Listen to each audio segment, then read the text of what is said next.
नमस्कार लाडक्या बहिणींनो, तुम्ही KYC केलेली आहे तरीसुद्धा तुम्हाला पैसे येत नाही. काहींना KYC करता वेळेस जो काही एरर येतोय त्याच्याविषयी आज आपण या व्हिडिओच्या माध्यमातून थोडक्यात समजून घेऊयात.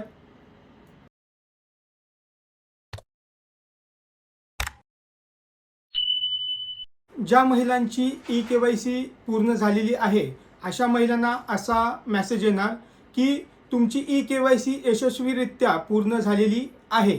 आणि त्याचबरोबर ज्या महिलांची अगोदरच KYC पूर्ण झालेली आहे अशा महिलांना या आधार क्रमांकाची eKYC ची प्रक्रिया पूर्ण झालेली आहे असाच मेसेज येणार.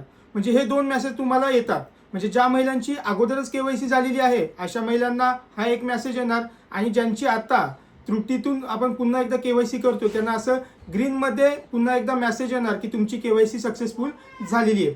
हे दोन्ही मेसेज म्हणजे KYC पूर्ण झालेली आहे असे दोन्ही मेसेज तुम्हाला येत आहेत. आणि तरीसुद्धा जर तुम्हाला पैसे जमा होत नसतील तर तुम्ही तुमच्या आधार कार्ड सोबत जी कोणती बँक लिंक आहे म्हणजे बँक सीडिंग कोणत्या बँकेत आहे ते एकदा तपासून बघा. बऱ्याच वेळा काय होतं, आपलं बँक अकाउंट दुसऱ्या अकाउंट 2-3 आपले अकाउंट असतात.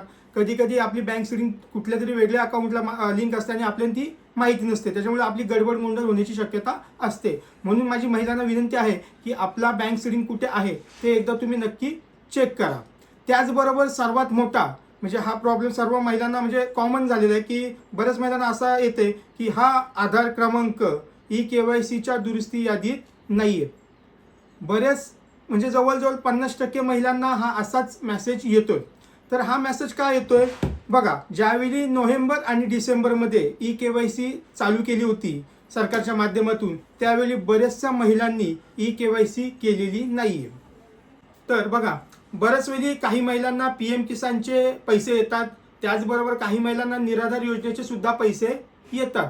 त्याचबरोबर याच्यामध्ये नियम आणि अटी होत्या की घरामध्ये कोणी गव्हर्नमेंट जॉबला नको आहे किंवा तुमच्याकडे 5 एकरपेक्षा जास्त शेती नको आहे. अशा भरपूर महिला आहेत की ज्या याच्यामध्ये बसत नाहीत. 4 चाकी नको आहे.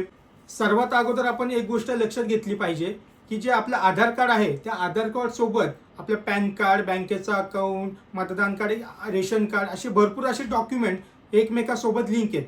आणि लिंक असल्या कारणाने तुम्ही कुठल्या योजनेसाठी कधी लाभ घेतलाय, काय करताय या सर्व गोष्टींचा रेकॉर्ड सरकारी कार्यालयात असतो. बरोबर. आता काही महिला अशा बोलतात का आम्ही या नियमामध्ये बसतोय तरीसुद्धा आम्हाला पैसे का येत नाही.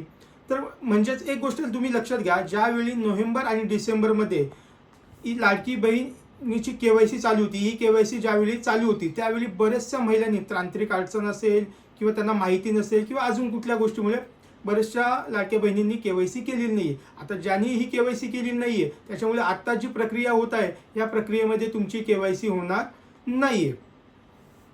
आता याच्यावर फक्त आता बऱ्याचशा महिलांचा मेसेज येतात किंवा रोज आमच्या ऑफिसला भेटतात आम्हाला की बाबा याच्यावर कोणता मार्ग, काय मार्ग निघेल, कसं निघेल. तर सर्वात प्रथम मी तुम्हाला एकच गोष्ट सांगतो, यावर कोणी काहीच करू शकत नाही जोपर्यंत भविष्यामध्ये सरकार लाडकी बहीण eKYC बद्दल कुठला निर्णय घेत नाही तोपर्यंत याच्यावर कोणी काहीच करू शकत नाही.